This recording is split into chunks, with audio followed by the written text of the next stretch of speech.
Vamos a preparar todo para empezar nuestra transmisión en vivo en unos minutos, solo 2 minutos para que empiece. Vamos a hablar de un tema interesante.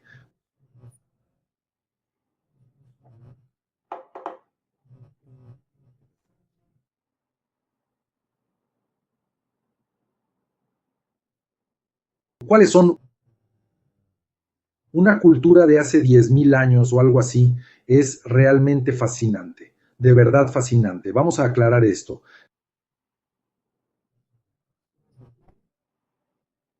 La pantalla se ve bien.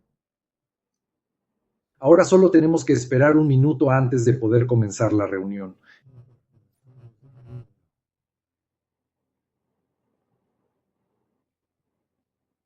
Espero que todos estén bien. Río de Janeiro es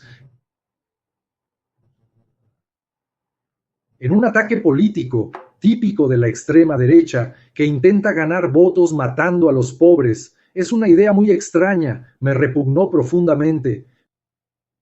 Pero en Sao Paulo sucede prácticamente lo mismo. Invaden las favelas para matar a los pobres, alegando que están luchando contra el crimen.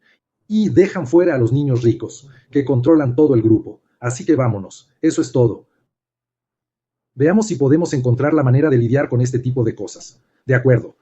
Son las 8 de la noche y estamos a punto de comenzar nuestra transmisión en vivo. Estamos en Sao Paulo, hoy es 29 de octubre de 2025. La transmisión de hoy trata sobre la conciencia de los árboles de Umbu, fe, cuerpo y práctica sagrada. Y este conocimiento de los umbus nos brindará información valiosa. Primero, los umbus fueron una civilización que habitó el sur de Brasil, incluyendo pueblos de Argentina, Uruguay y otros países más al sur, hace 10.000 años. ¿Cómo lo sabemos? Generalmente, el vestigio de los umbus es una punta de lanza cortada en cuartos. Esta punta se fabricaba con otro material mediante golpes, ¿de acuerdo? O, a veces, puede ser un cuerno de seda seco golpeado contra una pequeña piedra, desprendiéndola poco a poco. Pero este ritmo es muy sincrónico, es un arte, es algo que... ¿Te imaginas a un artesano creando una escultura con otra pequeña piedra? Mira, hace 10.000 años y la piedra salió perfecta, la punta de lanza. De eso vamos a hablar hoy e intentaremos plantear algunas hipótesis. Obviamente son solo ideas mías, ¿verdad? Una hipótesis sobre cómo era la conciencia Umbu, ¿de acuerdo? Todas estas ideas también provienen de una conversación que tuve en el Museo Sambaki de Joinville. Intercambié ideas con los investigadores de allí e incluso me dijeron, Jackson, no sabemos nada de neurociencia. ¿Qué podría aportar la neurociencia que sea novedoso y que ofrezca una perspectiva diferente sobre estos objetos, sobre esta materialidad encontrada en los yacimientos arqueológicos? Verás, ellos son especialistas en esta materialidad, en este ciclo arqueológico, y mis estudios de neurociencia me permiten comprender mejor cómo era la conciencia del pueblo Umbu. Obviamente, incluso hace 10.000 años, el cerebro era exactamente igual al nuestro, no hay ninguna diferencia. Pero sigamos, la gente de Umbus no pensó en hacerlo. Ellos eran los que actuaban. Esa es una gran diferencia. Nosotros los colonizadores siempre pensamos en lo que vamos a hacer. El pueblo Umbu era el que actuaba, según estas ideas, según estas hipótesis. Y vamos a trabajar en ello hoy. El pueblo Umbu vivía en la zona 2, básicamente. No es una presión del cuerpo para hacer algo. ¿Recuerdan cuando les dije que estaban en las zonas 1, 2 y 3? Este es un desglose que hago para que sea más fácil de entender. Obviamente, como les digo, cada desglose es una pérdida. Zonas 1, 2 y 3. Zona 1. Me impongo tensión en el cuerpo para hacer algo. Zona 2. Fluidez, fluir, lo hago sin presión alguna. Nadie me lo pide, el cuerpo lo hace solo. ¿Y la zona 3? En la zona 3 alguien me dice que lo haga.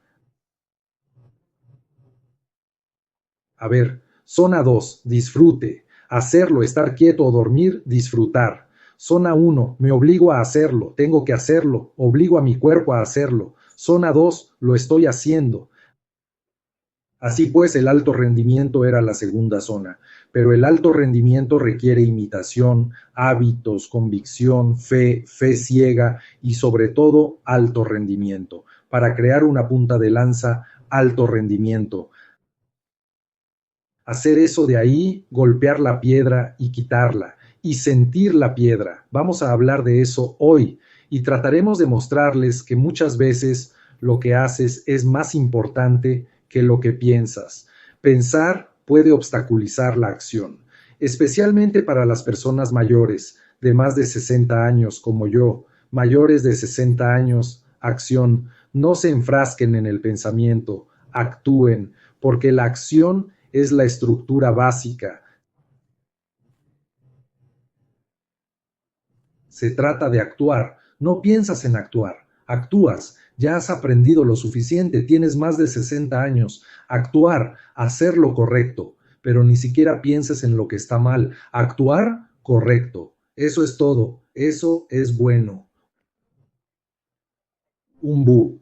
El cuerpo pensaba con el mundo, no sobre el mundo. Una diferencia abismal en mis ideas sobre el pueblo Umbu, y algunos objetos, algunas historias parecen indicarlo. ¿Qué significa pensar con el mundo y no sobre el mundo? Cuando llega la colonización europea, llega y dice, miren, el planeta, alguna deidad creó este planeta para ustedes, así que ahora voy a pensar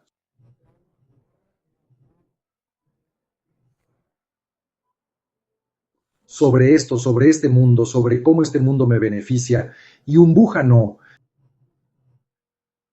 ¿cómo se recompensa? Juntos. Así que no se trata de uno mismo, sino de uno mismo. Es una diferencia sutil, pero pronto la entenderás. Sin esperar recompensas, Lombo confía en que su cuerpo sabe lo que hace. Después de 60 años, ya has aprendido lo que debías haber aprendido. ¿Puedes tener algunas habilidades? Por supuesto. ¿Puedes aprender nuevas habilidades? Por supuesto, pero normalmente confías en tu cuerpo y simplemente lo haces. Hasta los 44 años, especialmente entre, no sé, los 12 y los 44, viví con una misión, una idea, la creencia de hacer las cosas para ser recompensado, para ser reconocido.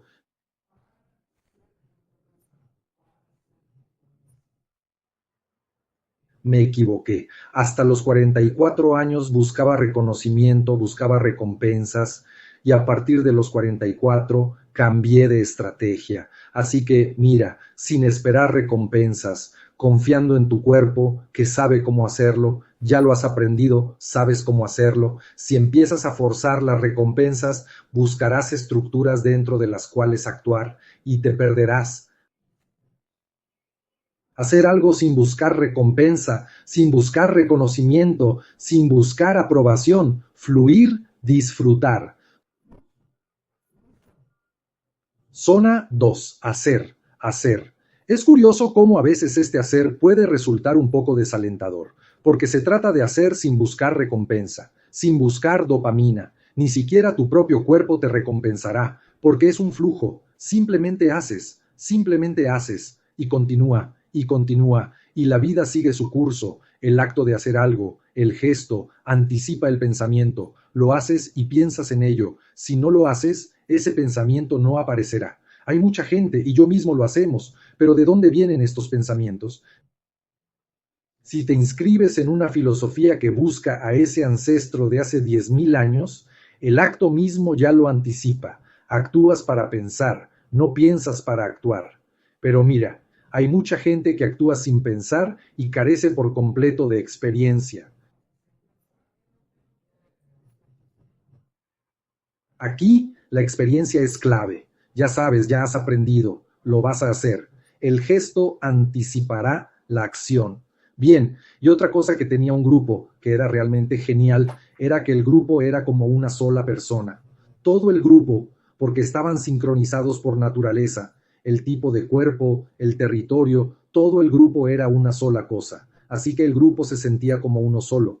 Es curioso, porque a veces uno podría decir, pero ¿cómo puede un colectivo considerarse uno solo? Se puede observar que a veces, incluso el tiburón que va a atacar un banco de peces, intenta dispersar el banco, intenta dispersar a ese grupo de animales que atacará. Porque si atacas a un colectivo es muy complicado. Si atacas al colectivo aquí, el colectivo ataca en francos.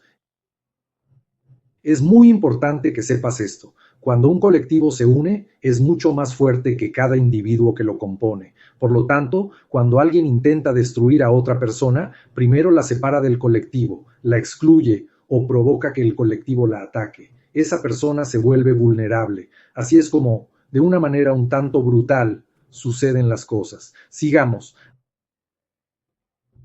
Ahora voy a profundizar un poco más en algo interesante, la semiótica. La semiótica sería el estudio de la semiótica, más o menos el significado de las cosas y los símbolos, ¿de acuerdo? Es algo fascinante. En semiótica, y un poco en semiótica y filosofía, llegamos incluso a un concepto llamado qualja, una palabra del portugués brasileño que designa cierto tipo de color. Qualja, como ya les dije, a veces es amarillo, ¿de acuerdo? Pero a veces digo amarillo, y el amarillo tiene un brillo, una intensidad, un color, una intensidad, en la forma en que lo pronuncio, amarillo. Así que tiene una qualja que indica cuánta luminosidad tiene este amarillo cuando digo la palabra amarillo. Esa es la semiótica del amarillo. Así pues, en la semiótica occidental, tanto en la de Peirce como en la neuropsicología moderna, el signo es una representación. Para el pueblo Umbuto, el símbolo está dedicado a la acción. El acto de hacer da origen al signo. El signo, en semiótica, es una representación y el humor es el acto de hacer. Esto me recuerda a algo genial que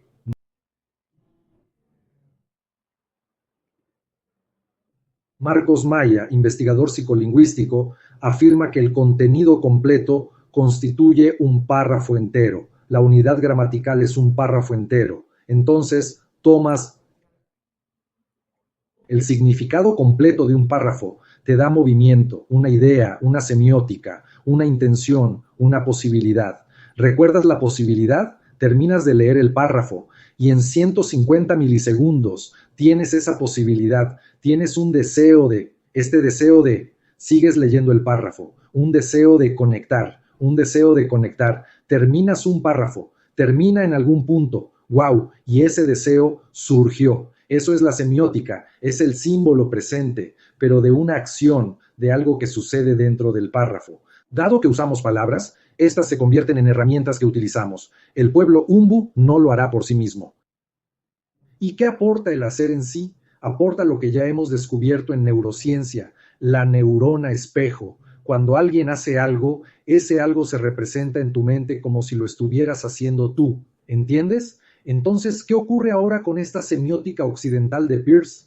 Incluso con la neuropsicología, que sitúa el signo como representación. En Humboldt ya se remonta al origen: hacer, mostrar, simular, ser.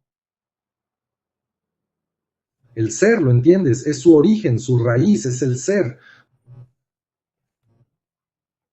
Voy a hablarles un poco ahora para ver si entienden cómo el pueblo Umbu toma una piedra grande, empieza a golpearla con un cuerno seco o con otra piedra un poco más dura y sigue golpeándola y de repente esa piedra se convierte en una punta de lanza. Increíble, hace 10.000 años, hace 10.000 años.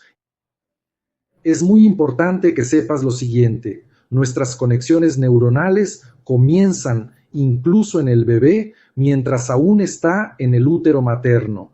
Empieza con una especie de pequeña extensión, una conexión, una atracción eléctrica. Es un vínculo eléctrico. Esta conexión eléctrica es muy rápida.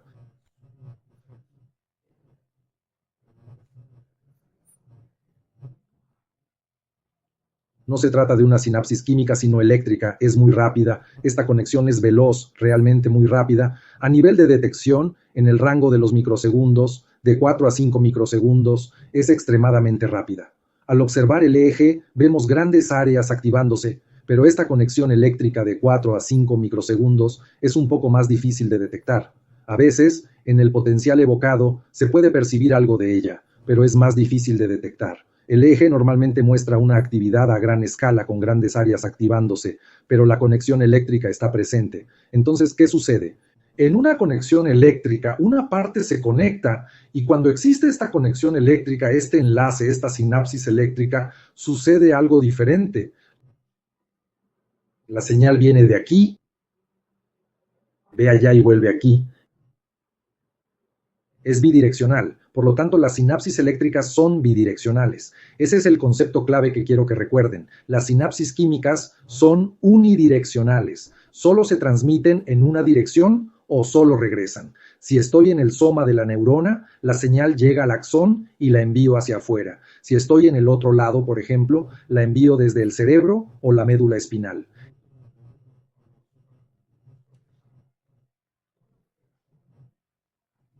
En otros cuerpos celulares neuronales se detecta que el músculo se ha contraído y se envía una señal a la médula espinal indicando la posición del músculo. Esto es propiocepción, ¿entiendes? Entonces, las neuronas se cierran y cuando la señal actúa sobre el músculo, este se sensibiliza mediante otro cuerpo celular neuronal que envía el impulso. Ups, el músculo ha cambiado, así que ya sabes la posición de tu músculo. Pero esto es una sinapsis química. Me refiero a la electricidad. En electricidad, la señal va y vuelve, regresa por el mismo haz. Las moléculas la atraviesan directamente. Es muy rápido, extremadamente rápido. ¿De qué estamos hablando? Cuando empiezas a crear hábitos, costumbres, imitación, hábitos, creencias, fe ciega y alto rendimiento, a partir del concepto de repetición, estás creando y reforzando la conexión enseñada. Las neuronas que se activan juntas tienden a hacerlo. Los neurocientíficos lo explican mejor. Al aumentar las conexiones sinápticas, si se repite la activación repetidamente, estas conexiones se fortalecen, la activación se refuerza y se engrosa. Pero si se repite la activación repetidamente, la mielina se aísla. Sí, pero no se trata solo de un contacto con otro, sino de redes cerebrales conectadas. Bien, pero ¿qué ocurre si se trata de imitación? Costumbres, imitación, hábitos, costumbres. Cuando empieza a convertirse en creencia, ese sueño comienza a aislarse. De la creencia a la fe, empieza a aislarse, empieza a crear mielina, empieza a fortalecerse. Ya no es posible interferir, ya no es posible pensar en lo que estoy haciendo porque es prácticamente automático. Pero de repente, una mayor parte de estos circuitos interconectados se basa en la fe ciega. Estos circuitos que se basan en la fe ciega poseen interneuronas que los conectan entre sí. Y esta conexión es eléctrica. Es una sincronización de 4 o 5 microsegundos. Por eso, algunas culturas, para realizar ciertas tareas, utilizaban zonas con una ligera resonancia. Porque mira, si emito este sonido aquí, este otro llega a cierta velocidad a este oído. Sí, pero tarda un poco más en llegar al otro. Y esta diferencia entre un oído y otro produce esta sincronización de 4 o 5 microsegundos. Y dentro de ti, en las zonas de cada oído, se conectan ambos.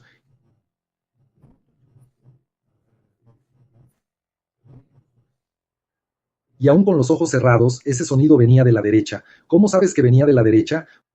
Porque el sonido tardó más en llegar hasta aquí, a este oído. Se acelera al llegar al otro oído, ya que está más lejos, por lo que tarda un poco más. Y este ligero retraso es lo que permite localizarlo. Si hay un desfase de fase de adelante hacia atrás, debido a que ahora pasa por el oído, este ya provoca un cambio de fase en la refracción del sonido que entra, dándole una refracción diferente. Si el sonido está detrás de ti, está detrás de mí. ¿Cómo descubriste que el sonido estaba detrás de ti? ¿Te diste cuenta? Porque tienes interneuronas. Existe una conexión eléctrica entre los circuitos cerebrales. De acuerdo. Ahora entiendes cómo funciona el proceso, incluso en lo que respecta a creencias, fe ciega y desempeño personal. En este sistema donde todo tiene milenios de antigüedad, se refuerza y existe una conexión intraneuronal en el cerebro. Ya no puedes cuestionar ni actuar. Haces y haces sin cuestionar. Si ese hacer se encuentra en la zona 3, alguien te lo está ordenando y lo has creído ciegamente, ¿de acuerdo? Eso es problemático, pero es lo que sucede en la práctica. Pero si pasas a la zona 12, incluso si lo haces automáticamente, abres tu mente y reflexionas sobre tu acción de alto rendimiento, y a veces puede. Termina de hacerlo y pregúntate si empiezas a imitar algo diferente, un hábito, una costumbre o una creencia distinta para intentar romper esa fe ciega, ese alto rendimiento que necesita un pequeño ajuste. Normalmente, los investigadores que trabajan con atletas de alto rendimiento saben que cambiar incluso un pequeño gesto en este ámbito es muy difícil, porque realmente hay que revisar la imitación, los hábitos, las creencias, etcétera, para cambiar incluso un pequeño gesto en el alto rendimiento. Bien, hoy la reflexión de los árboles de Umbu que anticipan la acción, la acción del árbol de Umbu, el gesto anticipa el pensamiento, es lo opuesto a la mentalidad moderna. Alguien que siempre busca aprobación y siempre está pensando. Y si observamos nuestra cognición moderna, vemos que siempre nos basamos en objetivos y en validar las cosas. Voy a hacer esto, mi objetivo es este, voy a lograr esto otro y me lo reconocerán. Voy a cantar y habrá público, me aplaudirán todos, ¿entiendes? No existe acción directa, concreta y sincronizada sin la expectativa de recibir un beneficio. Su numbus simplemente actuó. Es como un huerto que debe dar fruto, porque de lo contrario todo se complicará. Si no da fruto, las cosas irán mal. Tiene que dar fruto para sobrevivir. Esa es la idea. Así que hay que actuar. No se trata de necesitar una recompensa o reconocimiento, simplemente se actúa.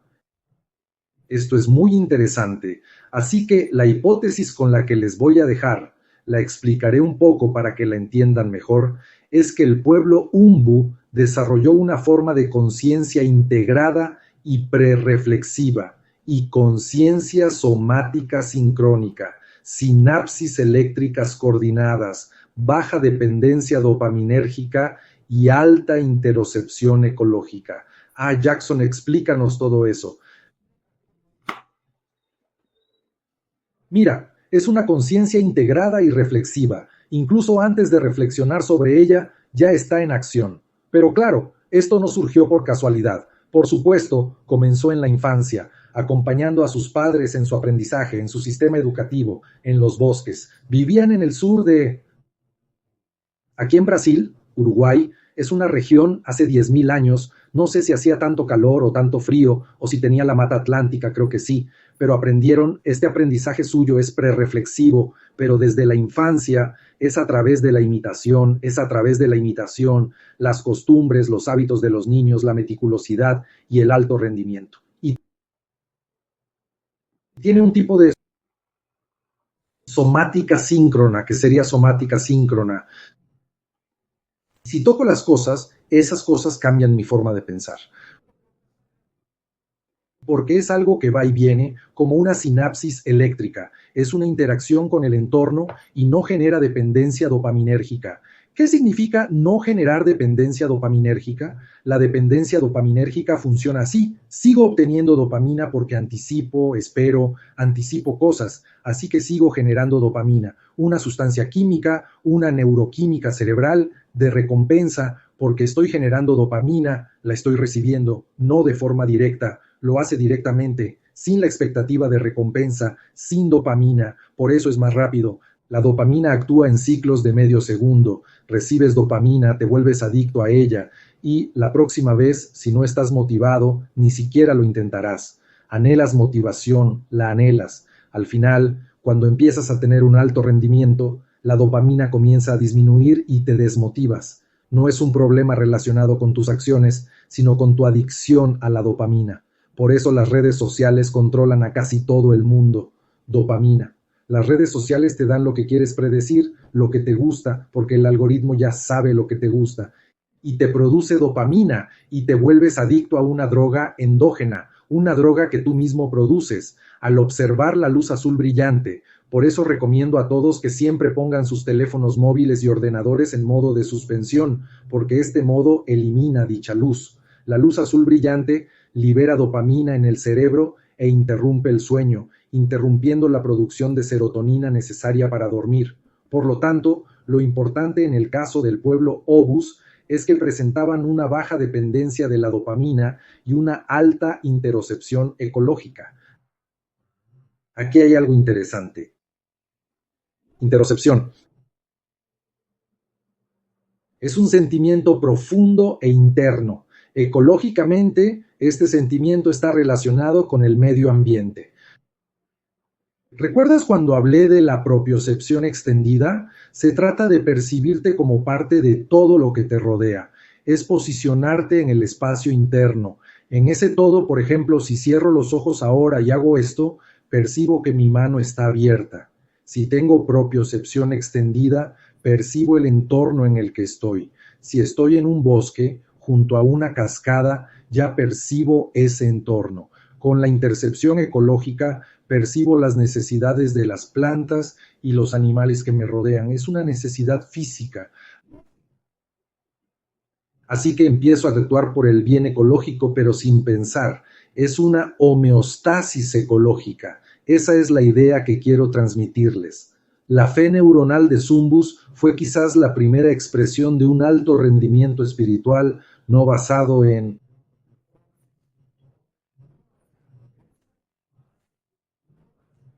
creencia, pero en la integración bioeléctrica con el entorno, sinapsis eléctrica.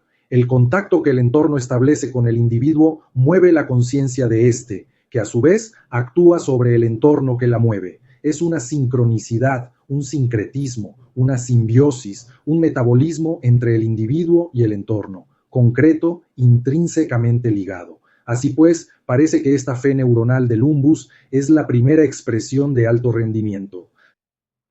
La conciencia Umbu no ha desaparecido. Esto es importante para nosotros hoy.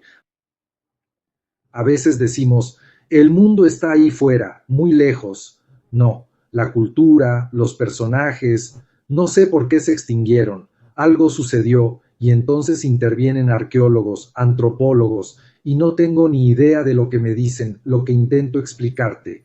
Pero en este momento, de lo que hablamos es de esa conciencia Ubu. Esa conciencia no ha desaparecido, pero Jackson, pero que yo sepa, ahora no hay ningún Ubu. Pero ¿cómo podríamos recuperar esa conciencia cada vez que creamos algo en silencio, sin esperar aplausos, reconocimiento ni... Al valorar lo que hacemos, conectamos con la conciencia original, el Ubu, porque resuena en nuestra memoria corporal. Hay momentos en que hacemos cosas sin buscar reconocimiento. No lo buscamos y lo hacemos naturalmente sin presión. Nadie nos obligó, simplemente lo hicimos. Recuerda esta situación. Estás de vacaciones, dormiste bien, te despiertas y de repente haces algo que, wow, resulta ser algo genial para todos a tu alrededor. Ni siquiera te diste cuenta del paso del tiempo y fue una experiencia placentera.